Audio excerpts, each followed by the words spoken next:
the 10th second.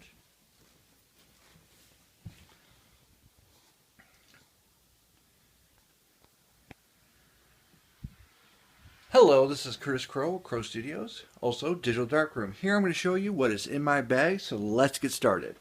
Alrighty, we've got my old trusty Canon bag, which is where I carry majority of my stuff in.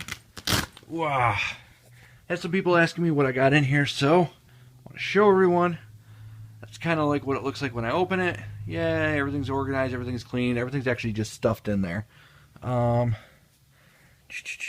First thing I'm going to start off with is my get more comfortable. Canon 6D with battery grip. Canon 6D, things I like about it, things I don't like about it. I like the Wi-Fi, use that a lot. Geo, the GPS is something I only use like once in a blue moon. It's not really that. I thought it was going to be a huge selling feature, but whatever. It works. But I use the Wi-Fi a lot. What I do with the Wi-Fi is I will be, let's say, at local events, doing taking pictures, and if someone poses for somebody else's picture, let's say somebody with a point and shoot, I will take that snapshot because they're very relaxed, they're very candid, they're going to pose more naturally for someone they know, and then I'll go up to the person with the picture, or that took the picture, be like, hey, is this the picture you just took? They're like, yeah, wow, that looks great. Well, here, let me text it to you. Boom, give them your card. They're like, wow, that guy's got awesome gear. That guy is really, really cool. Really, probably can't see anything because there's no lens in it. Really cool, really awesome, and it's something that they can remember by. They'll probably turn that picture into a Facebook picture, and then they have their card for future stuff. Now, this battery grip is something I could not live without. Now, I don't have the Canon battery grip. This is just a cheap little knockoff one I picked off of Amazon. But when I do a wedding, I never have to change batteries. I could do 3 weddings in a row with this bad boy and never once have to change batteries. I've done weddings and been at like 80-some%. That's how fantastic this battery grip is. I do have a second battery in there. I do not go for off-brand batteries at all whatsoever. There are 100% Canon batteries, and I will never, ever go for knockoff batteries with my Canon 6D. All right, let's go for my flash. I have a flash here. Let's take a look at it. Wow. I got the Speedlight 580EX2. This thing's actually pretty fancy. I like it a lot. Feels really light right now because there's no batteries in it, but let me tell you something.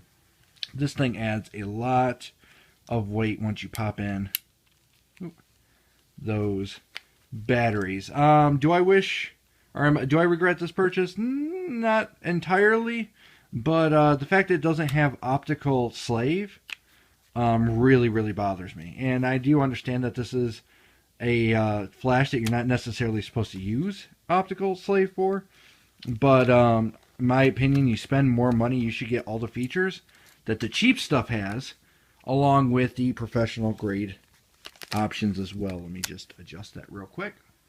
There we go.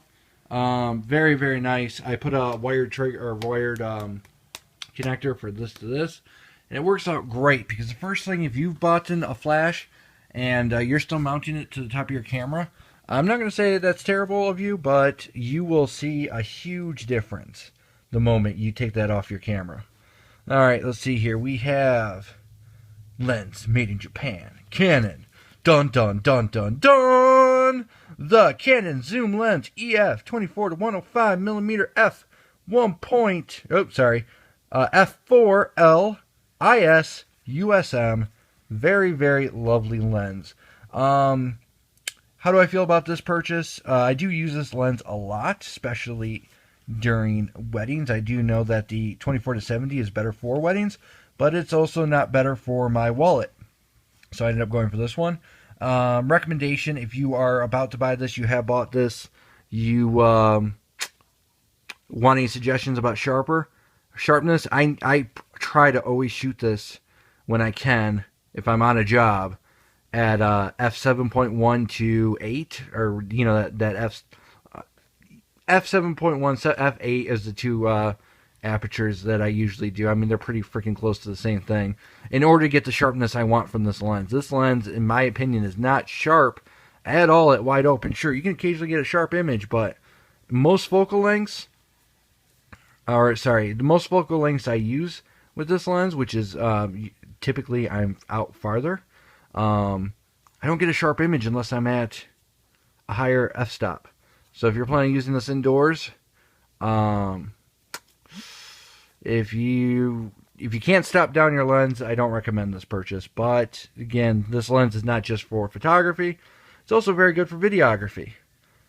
Alright, let's go for the next item of my bag. Dun dun dun dun dun dun dun. We have a Canon lens. And of course, all my lenses are Canons. Let me see here. Canon. Let's see, 50 millimeter. Okay, alright. Ultrasonic. Oh, there's the information. Okay, we have the Canon lens EF 50 millimeter f1.4. Oh, I got this one on for a deal at Amazon. At the time, they were usually going for $400. For whatever reason, it dropped down to $300, like $289 or something like that. So I grabbed this. Not too happy with this lens. Honestly, I bought this lens to replace my 1.4 or my 1.8, and I was never satisfied with this lens.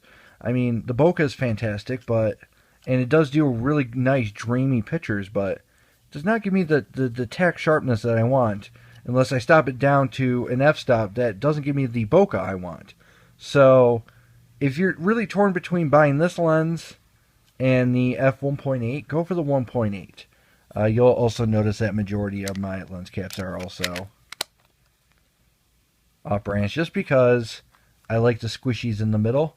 But Canon has just started putting on their new lenses middle cap doodads that you can pinchy cap doodads. Alright, this is my newest lens. Oh my gosh, am I in love with this lens.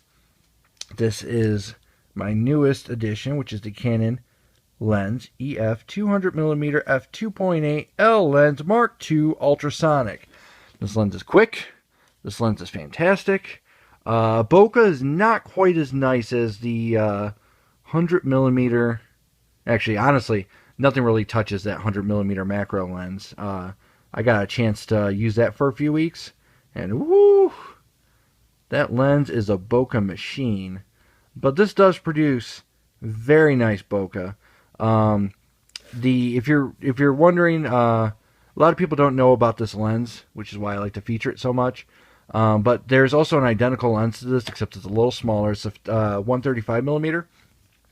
They were both designed at the same time, and they both have pretty much identical ingenuity, obviously, except for the fact that this is a longer focal length. And that 135 is marked as one of the sharpest L lenses available for Canon, and they're both relatively cheap lenses. The reason why I went for this is because 200mm zoom, you can't go wrong with that. Even with portrait photography, sure, you're farther away from your subject, but you can press that background. And I live in an area that is very high poverty, and basically we're not close enough to Detroit for all the wrecked buildings, but we're too far from, or we're too close to Detroit for any really nice scenery, and we're too far from Detroit for any really nice wrecked buildings to shoot in. So there's not too many times where I actually want to feature the background, because it's just meh. And this compresses it, blows it out, does everything I want it to, and makes my models look amazing. And this little doodad here is very awesome too. I don't know if you might want to buy this lens for, let's say, nature photography. This allows you to find focus faster with subjects farther away by setting the minimum focus point to either 3.5mm or 1.5. Alright, let's see what else do I have in my bag. Wow. Wow. Wow. Cannot live without this. You're probably like, oh, what is that? Probably some kind of planner or something like that. Well, you're wrong. This is kind of like a journal, a photography journal. I highly recommend all photographers to do this. You'll see a lot of people from film that might still do this, but just flap this thing open. I put down like settings that I use during certain environments, my experiences with some of my weddings, notes that I put down, information about what's going to be happening, how things are going to be happening, and it allows me to keep track of how I'm going to be editing, what filters I'm going to use, how I'm going to basically perform all my duties and tasks. But this thing is fantastic. What I'll do for weddings is I will go to the rehearsal, so that way I can kind of plan where I want to be shooting, what settings I'm going to have, and if I already know what settings I'm going to have before I even get in there, kind of helps me prepare for what gear I'm going to be using, how often I'm going to be switching lenses, and I write it down all in here so I don't forget. Anyway, and then I can use, I can compare, like the last wedding I did to the next wedding I'm going to do, or wedding from 2 weddings ago, you know, kind of give you an idea of what worked, what didn't, and I can go over my final product with these notes, and it allows me to improve.